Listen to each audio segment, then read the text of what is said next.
Dude, I looked into that Sesame Street for Iraq thing because it sounded so made up. And oh my God, it's real. Where'd you land on it? It's real. They gave him like over $10 million, 12.3. Hello, I am Oscar Grouch. Well, it's not literally America. Sesame Street. What they paid the company that makes Sesame Street, they paid them to make the bootleg Sesame Street for Iraq. And so it's the same style of puppetry and like, you know, educational childhood interaction puppet show, but it's for Iraq. And it cost us $12.3 million.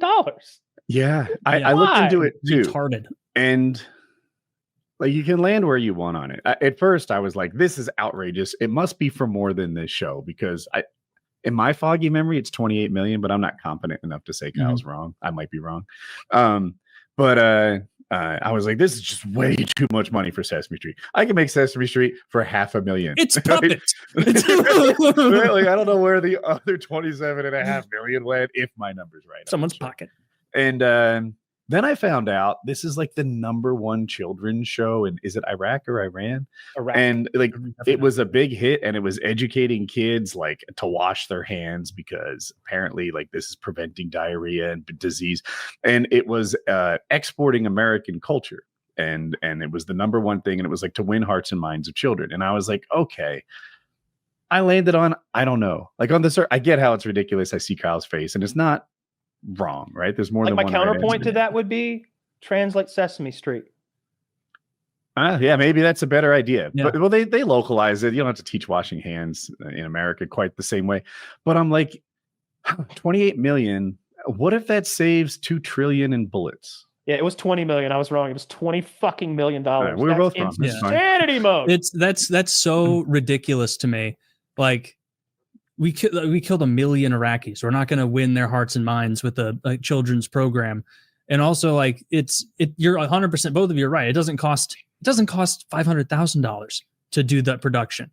Like all of that money, you got to cut a little for me in. All right, I'm not doing this for free. That's what it is. It's going to some $450,000 in profit. It's going to some NGO that's funneling it largely away from what its expressed purpose is. Wait, and NGO? then a non-government organization. Oh, thanks. And so they're feeding it to some company that then disseminates those funds. And it's just such an absurd waste when we know our government wastes money and stuff like this is just it. Like if there was an easier thing to cut off the top, it's horseshit like this. Like we're doing, gay dance conversion therapy in Tanzania or whatever the hell. It's like, this is ridiculous. Like there's a reason that like Trump's approval is higher than it's ever been. And that's because 53%. Like this stuff is very viscerally compelling to normal people because they think I pay X amount in taxes, or at least I think I pay this much in taxes. And so like lifetimes and lifetimes and lifetimes of my contribution to the country, they're not going to help America's dwindling literacy rate. It's not like we're banging on all cylinders here with that. It's going to do this in Iraq. Or it's sending something to Estonia, or it's sending. I don't want them to be able to read. I want them to. Look, if you told me the CIA spent $20 million on a project that put typos in all of their textbooks, I would say job well done. That's a generation of ignorant Iraqis who can't do long division. Fuck yeah, great job, CIA. That is my money well spent. But don't teach them to read. Teach them to wash their hands. I want them filthy and sick and poor and underfed. I want them malnourished. I want that money. And you talk about winning hearts and minds and like we did that once with Japan. It worked. We killed 2 million fucking Japanese people. But it took an entire occupation for a generation and a half, and they still almost turned to communism.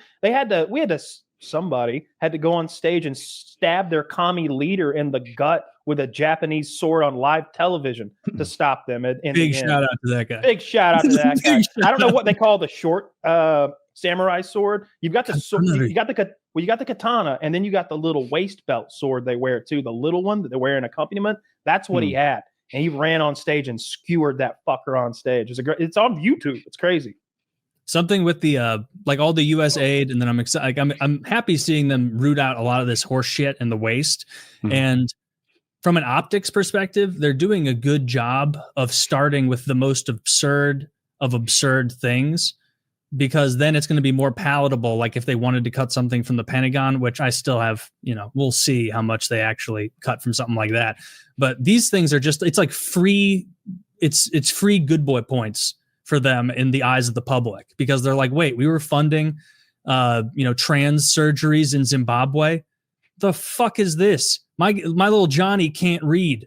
They're sharing chalk in his classroom, like whatever the hell. Like it's, my taxes are too high. Things are expensive here. And so it's just, and then like a lot of people, like talking head kind of commentators more on the left are doing a really bad job leaving an easy win on the table, because they're counter signaling this absurd stuff too much.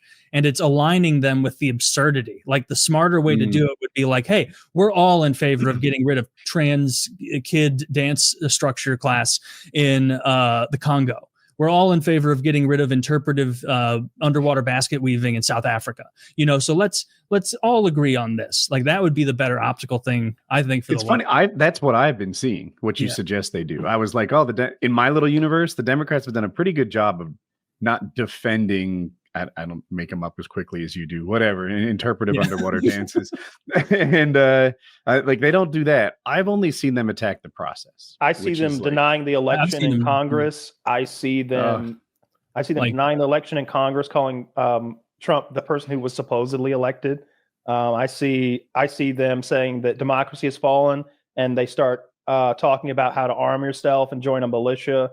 Who said this? Like these are elected Democrats? No, not the second part. That it's the Crockett lady who's an elected Democrat who called just election denier. But just on the far left on MSNBC, when I see the talking heads, it's about how the country has fallen and how and they try so hard to drive a wedge between Trump and Elon. They do. I really hope the two don't take the bait. I hope that they have private meetings where they're like, they hate us because they ain't us. And then they just fucking do a Arnold Schwarzenegger fucking handshake like in Predator, but it's and then that's it. I hope they realize. Do you think he'll take the bait? Trump specifically, so for example, Elon kind of took over Trump's little Resolute desk talking thing. He had more airtime, more words spoken. It was more of an Elon show than a Trump show, and Trump just sat there looking subservient and second place to Elon, who was running it. Okay. I wonder if Trump will start not liking those optics and do something. I didn't watch it, but that was a Doge specific address, right? Like they were talking about Doge. It turned into one. Was that what it was planned as? I don't even know. Yeah. If it is, it makes sense. He'd be doing most of the talking, but if not, I see where you're coming from. The optics were bad though. I don't know if you watched it at all, but Trump was sitting there like looking old and melted while Elon's up there with his hands, looking autistic and frozen.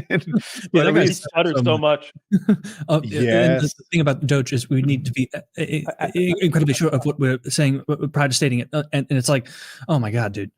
You and fucking RFK, let's get somebody suave in there. I want to see those two do who's on first. What are you talking about? He's on second base.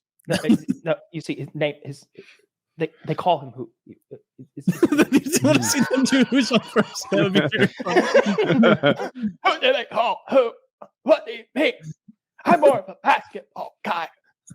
I'm more of a basketball. Yeah, they're not great communicators, but luckily they're not in positions where they need to do a ton of communication.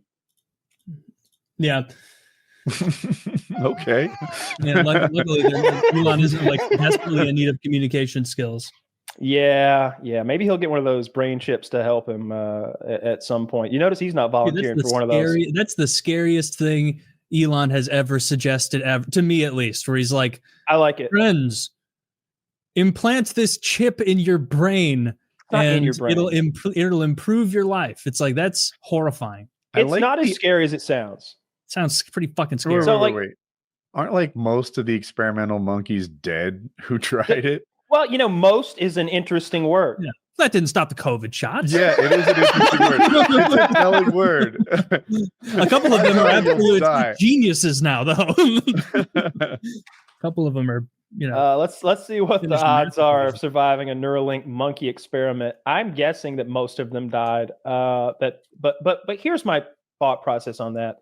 I don't think that they're like, oh no, they died. I think yeah. Turns out when we turn it up to 11, then they die. Don't do that again. I feel like it's monkey trials so that bad things don't happen to humans. So you're going to break those eggs to make